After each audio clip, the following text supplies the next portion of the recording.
Welcome to The Choice, Episode 19, anchored by our first institutions, and we were all wrong. Our Germanic Origins, Part 1.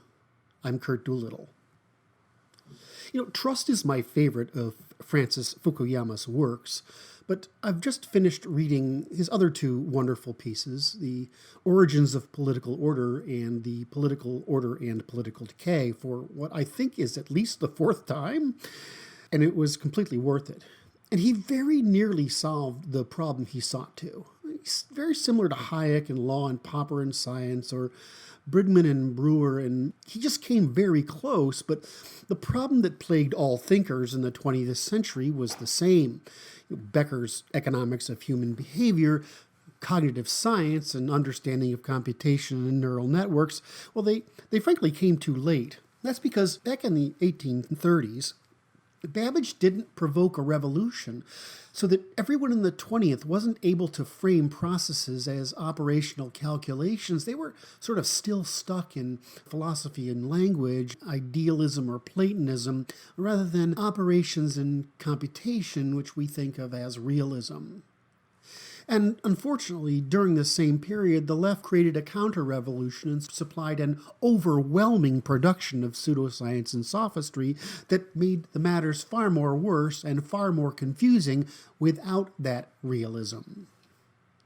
And that failing is the reason for the obvious failure by what I call mathiness in economics and subatomic physics, and only slightly less obvious in psychology and sociology, and far less so in law. And it's not at all intuitive in political development. Worst, we got stuck on trying to pretend Darwin, Malthus, regression to the mean, and the evils of the Red Queen just didn't exist. We pretended that the Industrial Revolution and our departure from subsistence farming, that the age of scarcity was over, that man was oppressed rather than domesticated, that man was moral rather than pragmatically amoral, and that man was malleable rather than biological machines of different capacities that are, for all intents and purposes, unalterable, or that intelligence and lower aggression wasn't simply the rate of a cognitive adaptation and a continuance of our long history of continually maximizing adaptation under natural selection. So civilizations, like any information system, are anchored by their first institutions. There are only three means of coercion available to man, so likewise there are only three sets of institutions: force and the state, remuneration and the law of tort, and ostracization versus inclusion, which we call religion. So historically, India couldn't overcome the demographics, and so was stuck in fiction religion. The Semites tried to convert religion to law, but couldn't form states. China could build a state and secular wisdom literature, but not the law or science. The West developed militia, law, and later state.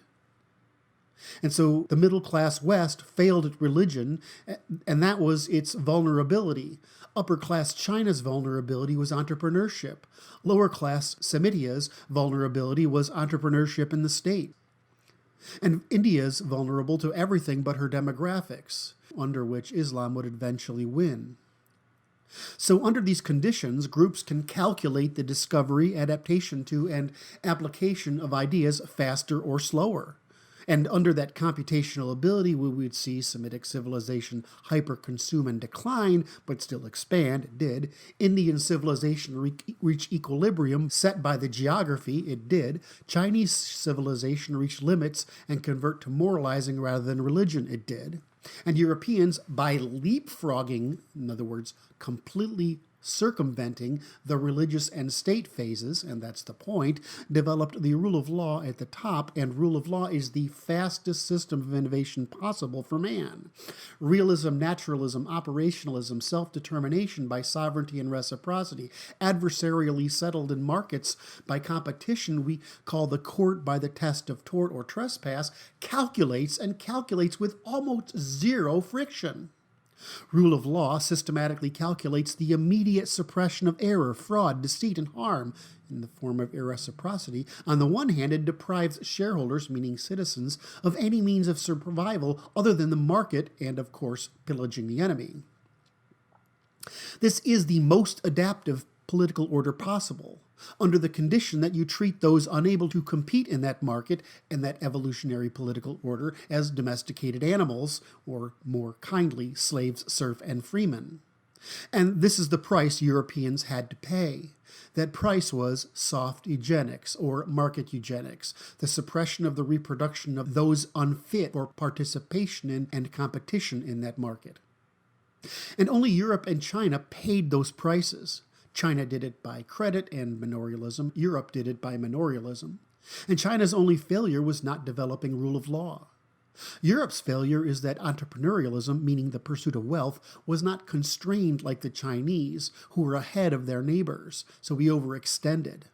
So where China reached out to the world and found it lesser, Europeans reached out to the world and saw opportunity for profit from the domestication of more man, like any other animal they domesticated, and conquering and ruling any territory for profit, like they'd conquered and ruled before.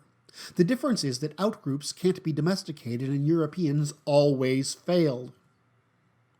So my point here is that the optimum political order and economic order is the one China has taken, which is the very long term, at least 100 years, ethnocentrism, ethnocentric nationalist military, a strong state, a professional bureaucracy seeking the best executive talent where the state absorbs labor necessary to produce commons, and rule of law reciprocity, the economy, for the exploitation of opportunities for consumption, all the while regulating the population to semi-autarkic limits of the geography. That's probably a mouthful. Might want to listen to it again. So the unpleasant lesson is that, despite my libertarian origins, is that, unfortunately, fascism won the debate of the 20th. The French Revolution destroyed the core of Europe, the Holy Roman Empire's federation of states under customary law of tort. That French division of powers, continental liberalism, positive law, continental law, meritless democracy, meritless access to political power, large states, open borders, multiculturalism, all undermined the strong state, meaning rule of law, constitutional monarchy, meritocratic houses of the classes as markets for the production of commons.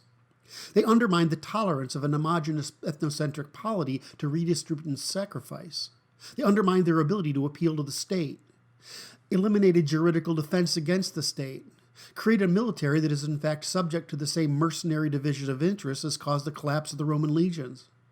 Access to political power that has brought the Bolshevik Revolution to the West, created a cult of social and psychological pseudoscience, created an invasion no different from the Germanic invasion of the Roman Empire or the Muslim invasion of the great civilizations of the ancient world, and brought about a conflict like that of the Roman Republic and effectively doomed Western civilization. Because, as every student of political history knows quite well, political groups make bad decisions for no other reason than the competition between groups. Authoritarian organizations make mistakes too. It's the adversarial competition between state, market, and family, regulating state, market, and family participants to living within their means, that maintains the balance of power. And it is only rule of law of tort that can be used to measure that balance. So in other words, despite my Jeffersonian instincts and my specialization in economics and law, this means everyone is wrong. Everyone failed.